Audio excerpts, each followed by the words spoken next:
Assalamualaikum warahmatullahi wabarakatuh. Kami dari kelompok 3 mata kuliah ilmu dakwah akan menyampaikan hasil diskusi kami tentang fikih dakwah yang beranggotakan saya Muhammad Taqi Anazili. Saya Nurul Rafiqah Maulidina. Saya Yurinisa Umbadillah. Saya Aini Lutfia. Baik, materi yang pertama akan disampaikan oleh rekan saya. Baik, di sini saya akan menjelaskan Al-Quran dan Hadis sebagai sumber pesan. Pada dasarnya, materi dakwah adalah pesan yang disampaikan oleh dai kepada mat'u yang mengundang kebenaran dan kebaikan bagi manusia yang bersumber pada Al-Quran dan Hadis. Allah sendiri memerintahkan kepada Nabi Muhammad untuk memilih materi dakwah yang cocok dengan situasi dan kondisi objek dakwah. Namun materi tetap tidak bergeser dari ajaran Islam. Berdasarkan ayat Al-Quran, ulama sepakat bahwa hukum dakwah itu secara umum adalah wajib. Ayat yang menjadi pokok pakal pendapat itu adalah surat Ali Imran ayat 104, yang artinya, dan hendaklah ada di antara kamu segolongan umat yang menyeru kepada kebajikan, menyuruh kepada yang ma'ruf dan mencegah dari munkar. Merekalah orang-orang yang beruntung. Adapun di dalam hadis juga terdapat perintah dan suruhan untuk melakukan dakwah. Hukum dakwah ini nampaknya juga akan berbeda pada setiap orang tergantung situasi dan kondisi. Abu Sa'id Al-Khudri berkata, aku mendengar Rasulullah bersabda, barang siapa di antara kamu melihat kemungkaran, maka hendaklah ia mencegah dan tangan atau kekerasan atau kekuasaan.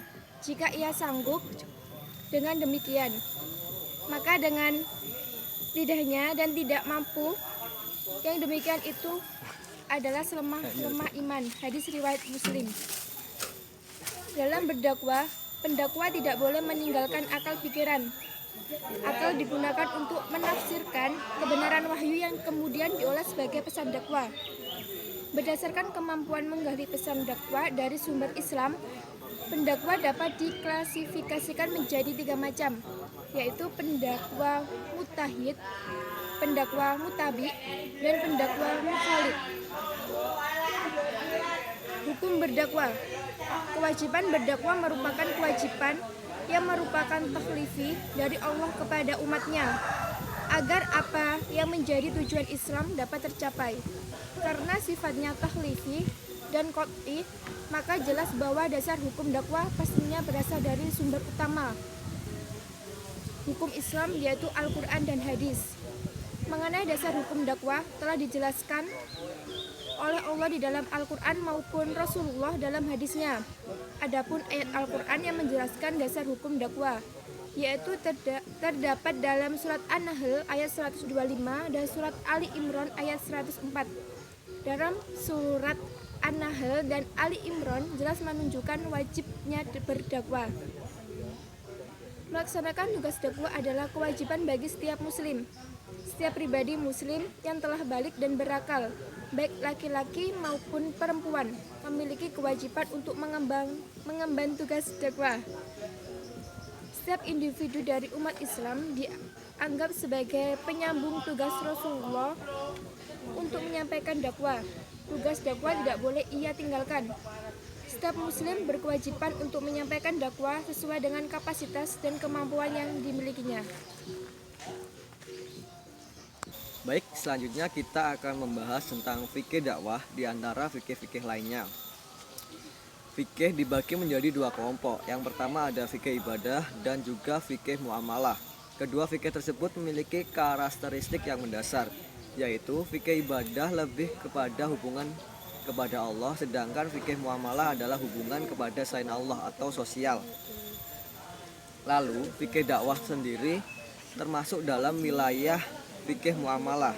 Oleh karena itu, penjelasan tentang dakwah dalam Al-Quran tidak terperinci. Pembahasan hidayah, petunjuk Allah bukan domain dari fikih dakwah itu sendiri. Selanjutnya, problematika fikih dakwah. Problematika fikih dakwah adalah permasalahan tantangan yang ada dan dihadapi oleh pendakwah yang menjadi hambatan-hambatan serius di jalan pendakwah sehingga diperlukan kesabaran, ketekunan, keistiqomahan dalam menghadapinya. Problematika tersebut terjadi karena dua faktor. Yang pertama ada faktor internal, yaitu faktor berupa problem dan hambatan-hambatan dakwah yang berasal dari lingkungan internal kaum muslimin sendiri. Di antaranya ada menurunnya kualitas ilmu seorang dai, kesesuaian materi, metode dan penyampaian materinya. Selanjutnya ada faktor eksternal. Faktor eksternal adalah hambatan dan tantangan dakwah yang bersumber dan berasal dari berbagai kalangan di luar lingkup kaum muslim. Di antaranya ada media dakwah, manajemen dakwah, dan juga pemimpin yang zalim.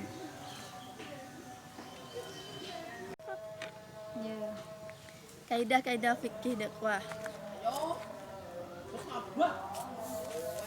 Ada dua bentuk kaidah yang dapat dimanfaatkan untuk kegiatan berdakwah. Pertama, kaidah fikih untuk dakwah yang dijadikan sebagai instrumen dalam menentukan hukum yang berkenaan dengan dakwah.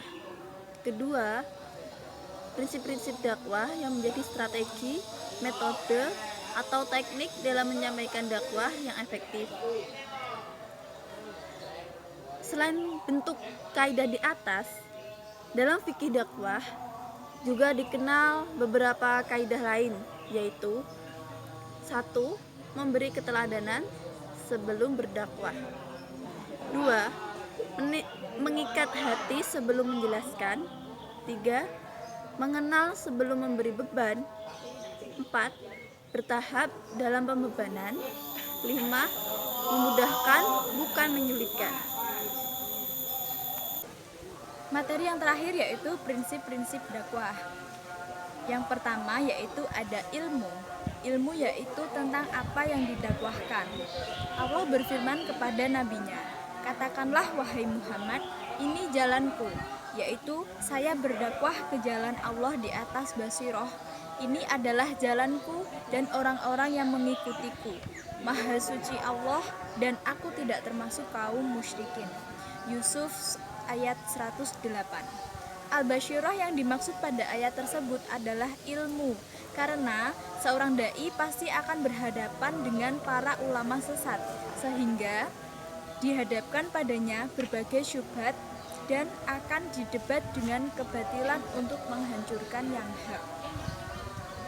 Yang kedua ada amal, yaitu mengamalkan apa yang ia dakwahkan, sehingga ia menjadi qudwah hasanah atau teladan yang baik, perbuatannya selaras dengan ucapannya, dan tidak ada celah bagi ahlul batil atasnya atau untuk menjatuhkannya. Allah berfirman kepada Nabi Syuaib bahwa beliau berkata kepada umatnya, "Dan aku tidak bermaksud menyalahi kalian dengan mengerjakan apa yang aku larang. Aku tidak bermaksud kecuali mendatangkan kebaikan semampuku." Kemudian yang ketiga ada al-ikhlas, yaitu dakwah dilakukan karena mengharap ridho Allah. Tidak dimaksudkan karena riya, tidak karena sum'ah, tidak karena mencari kedudukan yang tinggi, tidak karena kepemimpinan, tidak pula karena ambisi. Apabila dakwah terkotori oleh perkara-perkara tersebut, maka tidak lagi menjadi dakwah yang lillah, namun menjadi dakwah kepada dirinya sendiri atau untuk memenuhi maksud dan tujuannya. Berikutnya yaitu memulai dari permasalahan terpenting kemudian yang penting, yaitu dakwah pertama kali adalah untuk memperbaiki akidah dengan memerintahkan untuk ikhlas memurnikan ibadah hanya dengan Allah dan melarang dari kesyirikan. Kemudian setelah itu memerintahkan untuk menegakkan sholat, membayar zakat, mengerjakan kewajiban-kewajiban serta menjauhi larangan-larangan. Kemudian sabar atas segala resiko yang didapat di jalan dakwah kepada agama Allah, baik berupa kesulitan maupun gangguan manusia, karena jalan dakwah bukan jalan yang terbentang penuh bunga, namun jalan tersebut diliputi dengan kesulitan dan penuh resiko.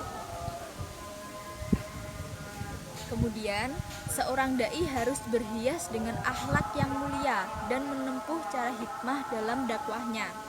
Karena yang demikian lebih mengantarkan kepada diterimanya dakwah yang ia lakukan, sebagaimana Allah memerintahkan kepada dua nabi yang mulia, yaitu Nabi Musa dan Nabi Harun alaihissalam, agar mereka menempuh cara hikmah tersebut dalam menghadapi penduduk bumi yang paling kafir, yaitu Fir'aun yang telah mengklaim hak rububiyah. Kemudian yang terakhir, seorang dai harus memiliki optimisme yang tinggi, tidak putus asa dari keberhasilan dakwahnya dan datangnya hidayah kepada kaumnya, tidak putus asa akan datangnya pertolongan Allah dan bantuannya. Meskipun harus menempuh waktu yang lama dan masa yang panjang, dalam hal ini pada diri para Rasulullah terdapat teladan yang baik baginya. Inilah Nabiullah Nuh. Beliau tinggal di tengah-tengah kaumnya selama 950 tahun untuk mendakwahi kaumnya ke jalan Allah. Dan ini juga Nabi kita Muhammad ketika gangguan orang-orang kafir semakin dahsyat dan datang para malaikat penjaga gunung untuk meminta kepada beliau agar diizinkan untuk menimpakan dua gunung besar kepada mereka. Justru Nabi berkata, "Jangan, aku masih berharap dari mereka. Semoga Allah mengeluarkan mereka dari keturunan yang beribadah yang kepada Allah tidak menyekutukannya dari sesuatu apapun." Apabila sifat-sifat ini hilang dari seorang dai, maka dia akan berhenti di awal jalan dan akan merasakan kerugian dalam amalnya. Sungguh dakwah manapun yang tidak ditegakkan di atas prinsip-prinsip tersebut. Baik, materi sudah selesai. Jika ada yang bertanya, silahkan komen di bawah.